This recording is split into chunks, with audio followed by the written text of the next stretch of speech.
কোটা আন্দোলনকে কেন্দ্র করে একটি গোষ্ঠীর নাশকতার অন্যতম হটস্পট ছিল নগরীর ব্যস্ত এলাকা মিরপুর। সরকারি স্থাপনায় ভাঙচুর, অগ্নিসংযোগের পাশাপাশি ঘটেছে লুটপাটের ঘটনাও। ব্যাপক ক্ষতির শিকার হয়েছে মেট্রো রেল স্টেশন।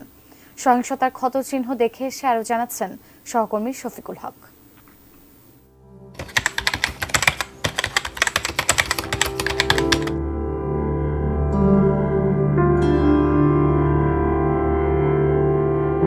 মিরপুর ১০ এই পথে যারা নিয়মিত চলাচল করেন তাদের কাছে হঠাৎ অপরিচিত মনে হতে পারে এই এলাকাটি। গেল কয়েকদিন ধরে চলা সহিংসতার ক্ষতচিহ্ন এখনো স্পষ্ট।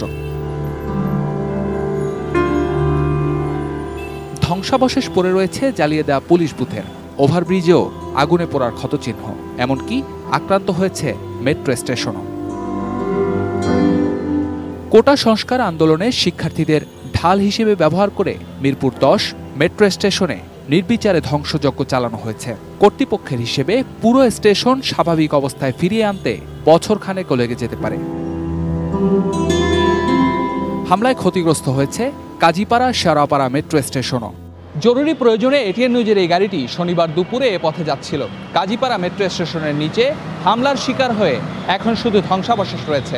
শুধু এই গাড়িটিই নয়, কোটা আন্দোলনকে ঘিরে চলা নাশকতায় পুরো মিরপুর অঞ্চল জুড়ে অনেক গাড়ির পরিণতি এমন হয়েছে।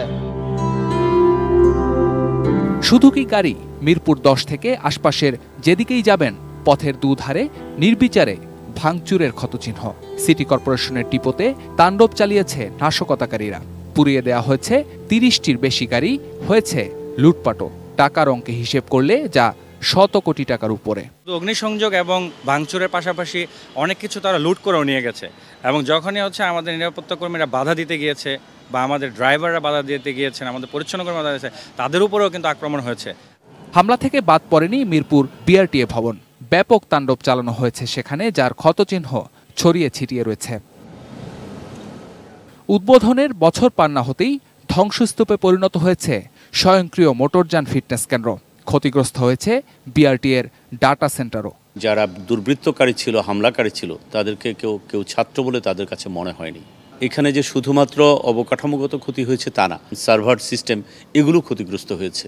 সর্বোপরি এই ক্ষতি কাটিয়ে উঠে আমরা কবে নাগাদ জনগণকে আবার আগের মতো সেবা দিতে পারবো, এটা কিন্তু এই মুহূর্তে বলা খুবই দুরূহ।